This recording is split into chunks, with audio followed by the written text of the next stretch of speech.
can't. Right Honourable Winston Peters. Mr. Speaker, there's a long history of cross-party consensus on intelligence issues in New Zealand. Now that's as it should be.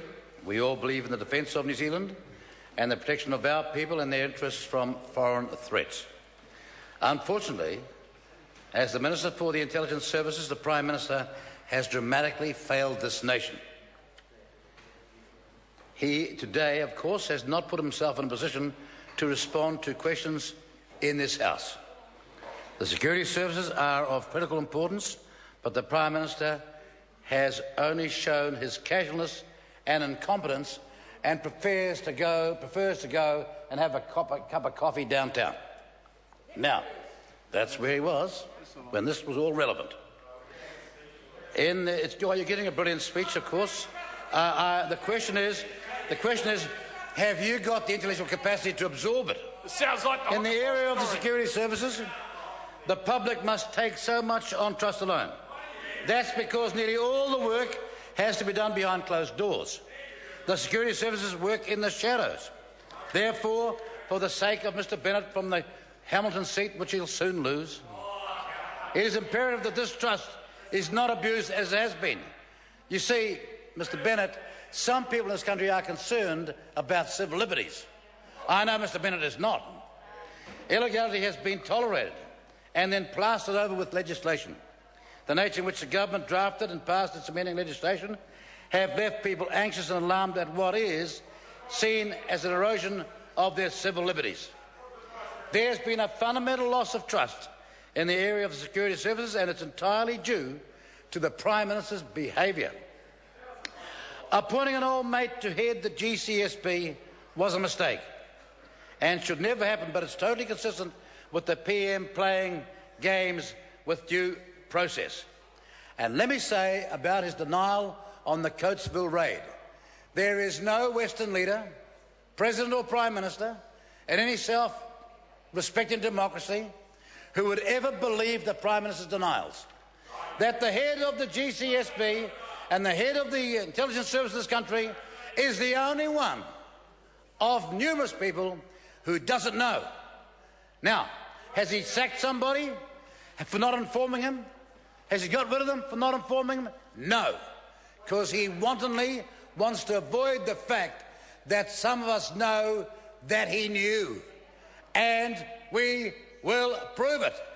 And we'll tell you the ministers over there one by one who were in the know.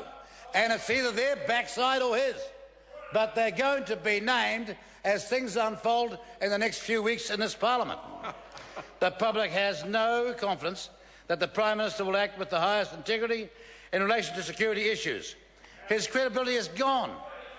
I mean, see the way he's dealing with the other parties in this Parliament. The ACT Party, United Party, the Looney Tune Party that thinks that the vapour trails are poisoning the New Zealand population. I can see why he's had a Damascus experience and now he wants to talk to that most safest and wise of political parties, New Zealand First.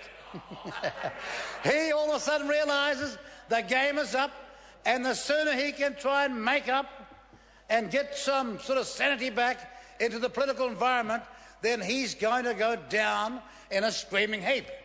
Why?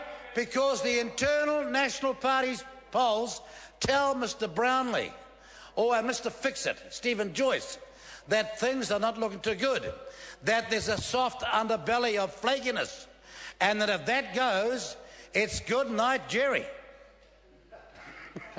Good night, Mr Bennett. Both Hamilton seats. Oh, I know that nervous look. I've seen that nervous look before.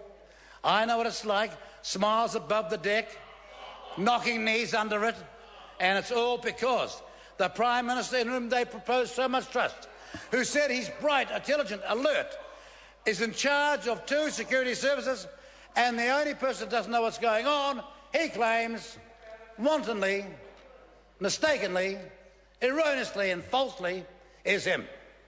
Now, my comment to Mr Brownlee filling in today is this. Mr Brownlee, you as Minister know that what he's saying is not true. So why don't you confess on his behalf?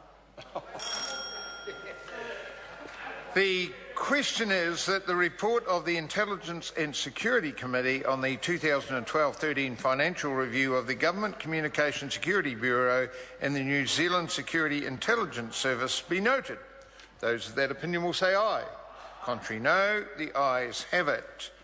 Members, I understand that the next review the members wish to debate is the financial review of the Finance and Expenditure Committee on Canterbury Earthquake Recovery Authority.